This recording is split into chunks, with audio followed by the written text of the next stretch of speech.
anak-anak, kita akan segera mulai pelajaran kita. Tapi sebelum kita memulai, marilah kita satukan hati, kita berdoa. Bapa dalam surga, Bapa yang baik, kami mengucap syukur, berterima kasih buat penyertaan Tuhan dalam kehidupan kami. Sebentar Tuhan, kami akan memulai pelajaran kami. Kiranya kegiatan pembelajaran ini bermanfaat dan menjadi bekal kami di kemudian hari. Terima kasih Tuhan, inilah doa kami alaskan hanya dalam nama Tuhan Yesus Kristus. Amin. Nah,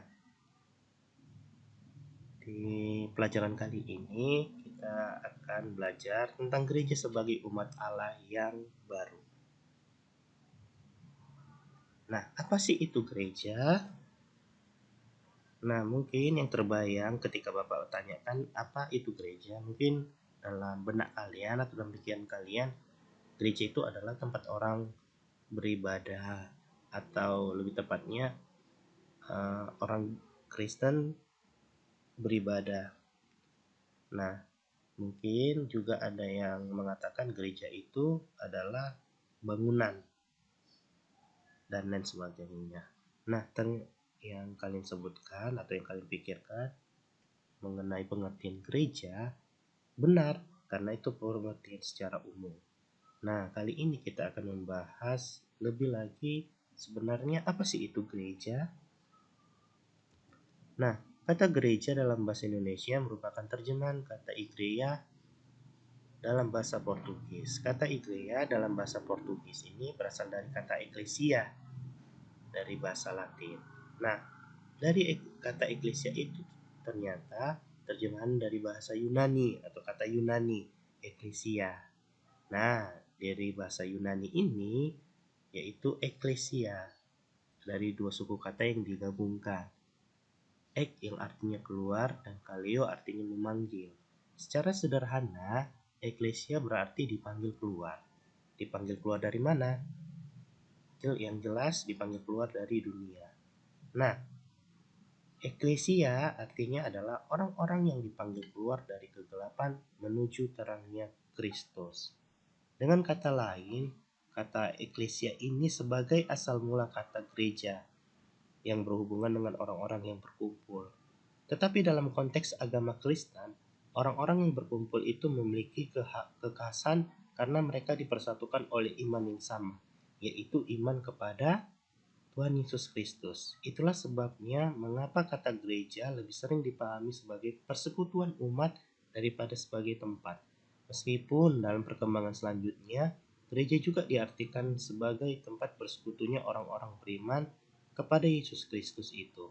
Maka kata eklesia atau gereja dipakai sebagai kata yang berarti jemaat atau umat yang dipanggil secara khusus.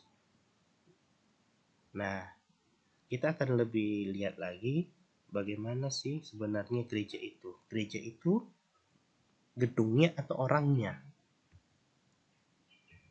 Nah, arti pertama dari kata gereja ialah umat, atau lebih tepat persekutuan orang Kristen.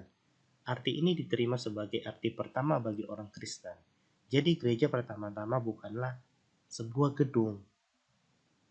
Nah, arti sebenarnya dari gereja yaitu orang-orangnya. Nah, diingat ya, arti sebenarnya dari gereja itu bukan gedungnya, tapi orang yang berada di dalam gedung itu. Kamu dan saya adalah gereja. Kita adalah gereja. Ini arti sebenarnya tentang gereja. Nah, pengertian selanjutnya tentang yang umum adalah, yaitu arti terakhir dan juga arti umum adalah sebuah rumah ibadah. Yang tadi pertama kita sebutkan. Nah, arti yang terakhir atau arti yang secara umum adalah rumah ibadah atau tempat di mana umat Kristen berdoa. Jadi diingat, arti yang sebenarnya dari gereja yaitu orang-orang yang ada di dalam gereja itu. Kamu dan saya adalah gereja, kita adalah gereja. Nah, ada istilah lain mengenai gereja. Yang pertama adalah dalam Perjanjian Lama istilahnya disebut dengan kahal, yang berarti memanggil atau mengumpulkan. Kata ini biasanya digunakan kepada bangsa Israel dalam arti jemaat atau perhimpunan umat Allah. yang tertulis dalam Hakim-Hakim 20 ayat 2 dan 1 Raja-Raja 8 ayat 14. Nah, gereja juga dikenal dengan istilah kuriaken atau kuriake dari bahasa Yunani. Arti istilah tersebut adalah milik atau kepunyaan Allah. Nah, dari istilah ini kemudian diperoleh istilah dalam bahasa asing, misalnya dari bahasa Inggris church dan kerk dalam bahasa Belanda. Nah, ini ada dua ya, Bapak sajikan istilah mengenai gereja dalam bahasa Ibrani, itu dari Perjanjian Lama, dan dari Perjanjian Baru, kuriake. Selanjutnya, gereja sebagai umat Allah yang baru. Nah, umat Allah merupakan suatu pilihan dan panggilan dari Allah sendiri. Umat Allah adalah bangsa terpilih, bangsa terpanggil. Yang kedua, umat Allah dipanggil dan dipilih untuk Allah untuk misi tertentu, yaitu untuk menyelamatkan dunia. Hubungan antara Allah dan umatnya dimeteraikan oleh suatu perjanjian. Umat harus menaati perintah-perintah Allah dan Allah akan selalu menepati janji-janjinya. Dan yang terakhir, hidup mengumat pada dasarnya merupakan hakikat gereja itu sendiri. Sebab hakikat gereja adalah persaudaraan cinta kasih seperti yang dicerminkan oleh hidup umat perdana. Lihat di Kisah Para Rasul pasal 2 ayat 41 sampai 47. Nah, sampai di sini adakah anak-anak Bapak yang masih belum mengerti? Kalau belum mengerti dan ada juga yang ingin bertanya, boleh silakan bertanya dan bisa ditanyakan langsung di WhatsApp saya, di WhatsApp Bapak ya. Nah, Bapak tunggu. Oke, Bapak akan menunggu kalian bertanya kalau ada yang ingin ditanyakan. Nah, kemudian selagi menunggu temannya untuk bertanya atau menanyakan hal apapun mengenai kegiatan pembelajaran kali ini, nah Bapak ada tugas untuk kalian, ada 5 soal.